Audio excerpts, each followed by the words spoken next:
허락하신 하나님의 말씀은 예레미야서 42장 7절로 22절까지 말씀입니다. 10일 후에 여호와의 말씀이 예레미야에게 임하니 그가 가레아의 아들 요하난과 그와 함께 있는 모든 군 지휘관과 백성의 낮은 자로부터 높은 자까지 다 부르고 그들에게 이르되 너희가 나를 보내어 너희의 간구를 이스라엘의 하나님 여호와께 드리게 하지 아니하였느냐. 그가 이렇게 이르니라. 너희가 이 땅에 눌러 앉아 산다면 내가 너희를 세우고 헐지 아니하며 너희를 심고 뽑지 아니하리니 이는 내가 너희에게 내린 재난에 대하여 뜻을 돌이킴이라. 여호와의 말씀이니라. 너희는 너희가 두려워하는 바벨론의 왕을 겁내지 말라. 내가 너희와 함께 있어 너희를 구원하며 그의 손에서 너희를 건지리니 두려워하지 말라. 내가 너희를 불쌍히 여기리니 그도 너희를 불쌍히 여겨 너희를 너희 본향으로 돌려보내리라 하셨느니라. 그러나 만일 너희가 너희 하나님 여호와의 말씀을 복종하지 아니하고 말하기를 우리는 이 땅에 살지 아니하리라 하며 또 너희가 말하기를 아니라 우리는 전쟁도 보이지 아니하며 나팔 소리도 들리지 아니하며 양식의 궁핍도 당하지 아니하는 애굽 땅으로 들어가 살리라 하면 잘못되리라. 너희 유다의 남은 자여 이제 여호와의 말씀을 들으라.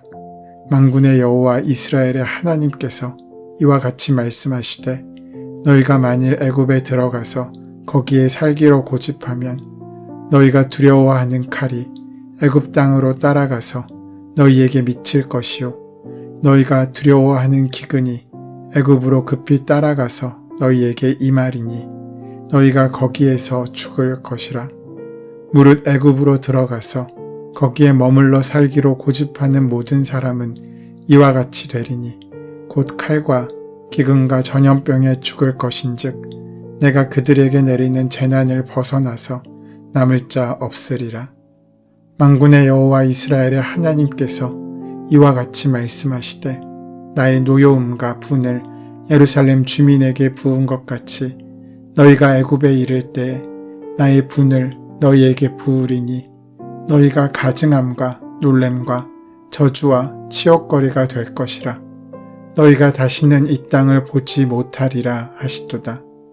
유다의 남은 자들아 여호와께서 너희를 두고 하신 말씀에 너희는 애굽으로 가지 말라 하셨고 나도 오늘 너희에게 경고한 것을 너희는 분명히 알라.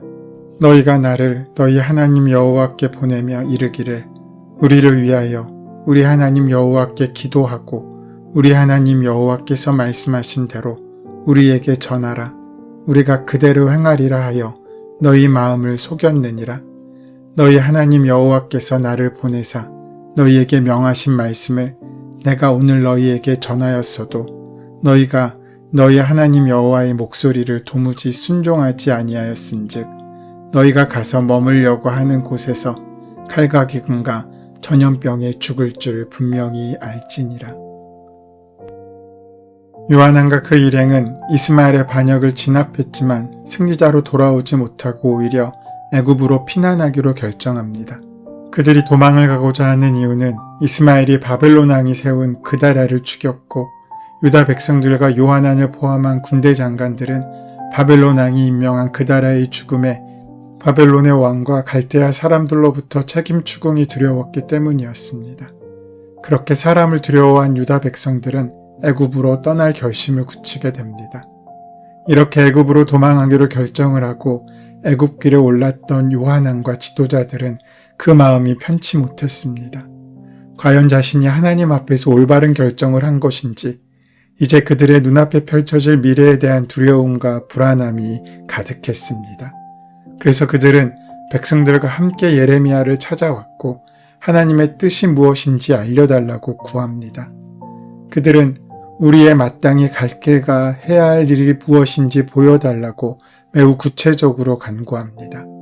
그들은 하나님께서 무엇을 말씀하시든지 그것이 자기들 마음에 좋든지 좋지 않든지 순종하겠노라고 그 순종 가운데 하나님께서 복을 주시지 않겠냐고 다짐하듯 말합니다. 요한왕과 그와 함께했던 일행들은 현 사태에 대하여 하나님께 먼저 기도하며 하나님의 뜻을 알기를 원한다고 말했습니다. 그들의 모습은 신앙심이 있어 보였습니다. 그러자 예레미야 선지자는 4절 하반절에서 그들에게 너희 말대로 너희 하나님 여호와께 기도하고 무릇 여호와께서 너희에게 응답하시는 것을 숨김이 없이 너희에게 말하겠다라고 대답합니다.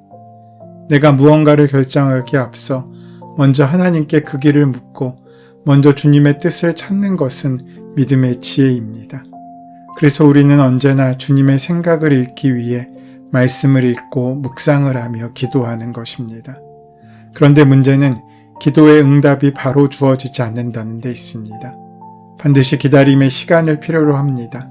주님의 뜻을 알기 위해 기도 부탁하는 그들의 마음을 귀하게 여겨 예레미야는 그들의 요청을 받아들이고 기도를 시작합니다.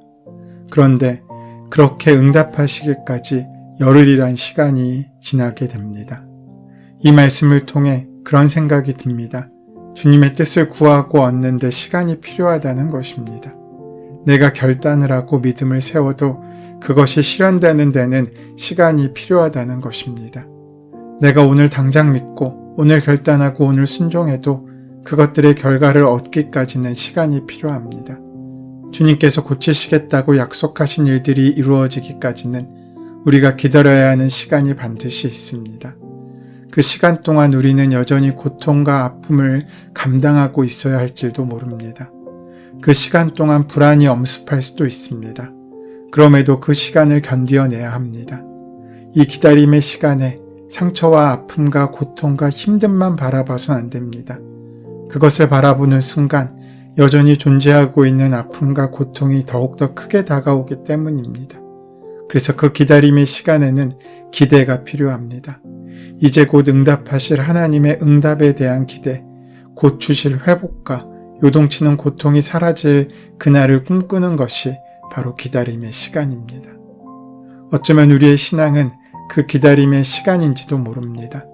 우리의 인생이 그 열흘일지도 모릅니다. 그 시간 동안 불안과 공포와 아픔과 상처보다 기대와 소망, 주님의 음성을 기다리는 마음을 갖는 것이 우리의 사명인지도 모릅니다. 그러하기에 우리는 조급하지 말아야 합니다.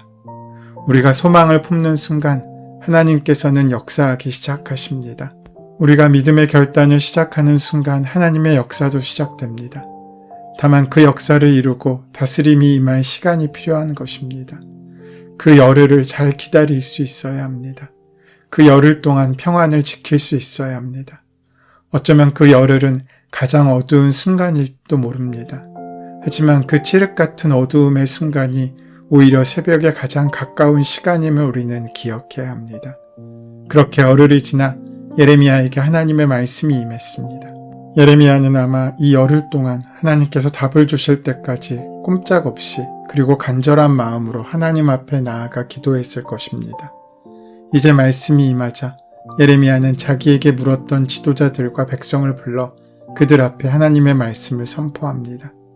그런데 하나님께서 유다 백성에게 예레미야를 통해 주신 기도의 응답은 그들의 기대와 지금 그들의 바램, 그들의 삶의 목적과는 정반대의 것이었습니다. 하나님께서는 애굽으로 도망하고자 이미 마음을 굳히고 하나님의 응답을 기다리는 그들을 위한 당신의 뜻이 무엇인지를 보이십니다. 그것은 두려움 때문에 도망하지 말고 유다 백성들은 바벨론에 머무르라고 말씀하십니다. 하나님께서는 이미 바벨론의 왕을 통해 긍휼을 얻을 수 있도록 그 왕의 마음까지도 유다 백성들을 위해 예비시켜 주셨습니다. 유다에 남아있기만 하면 그곳에서 사람을 두려워하지 않고 하나님을 경외하기만 하면 그곳 하나님께서 보내신 곳에서 하나님의 때를 기다리며 하나님과 겸손히 동행하면 유다 백성들은 하나님의 백성으로 하나님의 긍휼을 입을 수 있었습니다. 요한왕과 그 일행이 애굽으로 가라고 하는 까닭은 두려웠기 때문입니다. 그다라가 죽은 일로 자신들에게까지 그 불똥이 튈까봐 염려했던 것입니다. 그러나 하나님은 그들에게 애굽으로 가지 말라고 하십니다. 하나님께서는 그들의 기도에 분명히 응답하신 것입니다. 그들이 길을 묻기에 알려주신 것입니다. 그들은 지금 하나님께 길을 물었고 지금 대답을 들었습니다. 그런데 그들은 그 대답을 인정하지 않았고 따르지도 않습니다. 왜 그렇습니까? 분명히 기도 부탁할 때는 주님의 말씀에 순종하기로 결심했는데 말입니다. 이런 일이 벌어지는 이유는 간단합니다. 이미 그 자신 속에 모든 것을 결정하고 응답을 바랬기 때문입니다. 이미 자신의 길을 정하고 기도하고 있기 때문입니다. 그러면 그것이 어떤 기도가 되겠습니까? 길은 자신이 정했으니 하나님께서는 그 길을 갈 수 있도록 도우라는 주객이 전도된 기도를 하게 되는 것입니다. 자신의 뜻이 관철되기만을 바라는 기도, 청구서 같은 기도입니다. 보통 우리들도 어떤 결정을 정해놓고 누군가에게 묻는 일이 많지 않습니까? 그런데 그가 반대 의견을 내면 화를 내기도 합니다. 그럴 거면 물을 이유가 없습니다. 그것은 상대방의 의견을 물은 것이 아니라 내 생각을 강요하고 있는 것입니다. 우리의 기도가 경우에 따라 이런 경향에 빠질 때가 있습니다. 이미 모든 것을 다 정해놨습니다.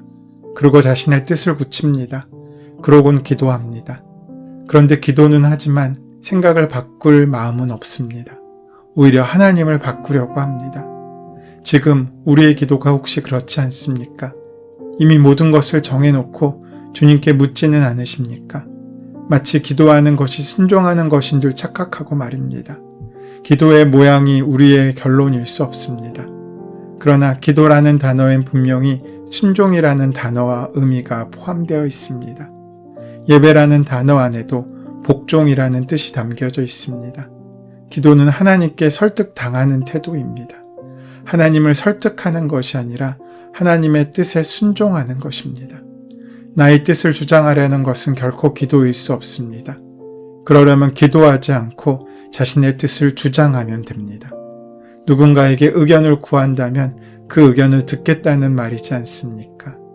사랑하는 여러분, 묻는다는 말에는 듣는다는 말이 포함되어 있듯이 주님 앞에 선다는 말은 나를 내려놓겠다는 말이 포함되어 있는 것입니다.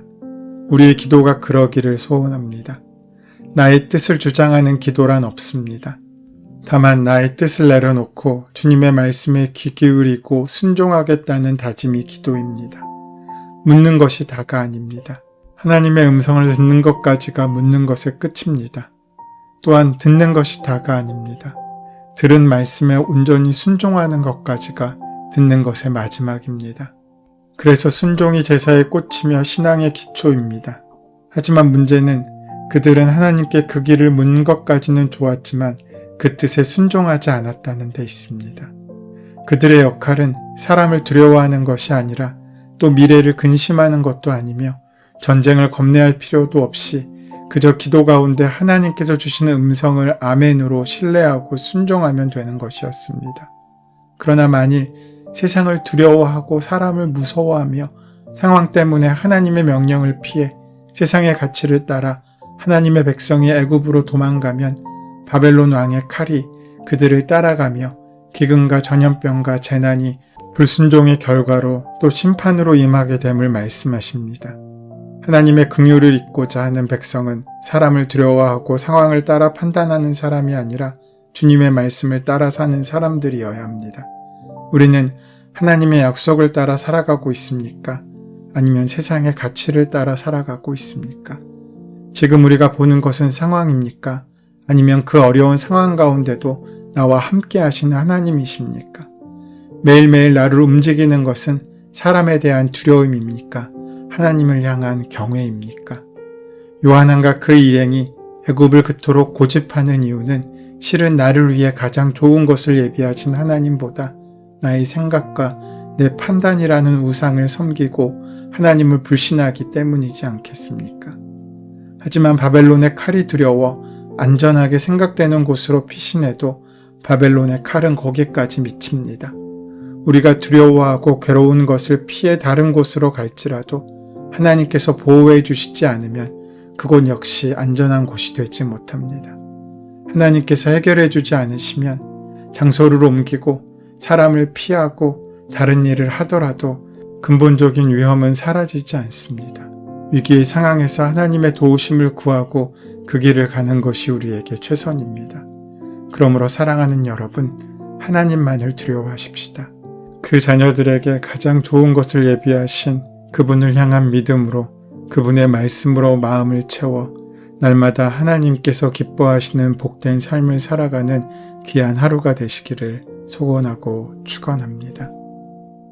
은혜의 주님, 저희에게 순전하고 정결한 마음을 주셔서 정직하게 하나님의 뜻을 구하고 모든 주의 말씀에 순종하는 믿음의 은혜를 허락하여 주시옵소서. 그래서 마땅히 갈 길을 걷고 할 일을 하며 살아가는 오늘 하루가 되게 하여 주시옵소서.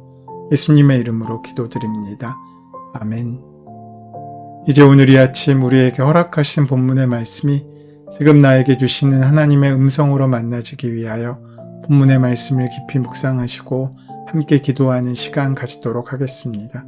함께 기도합니다.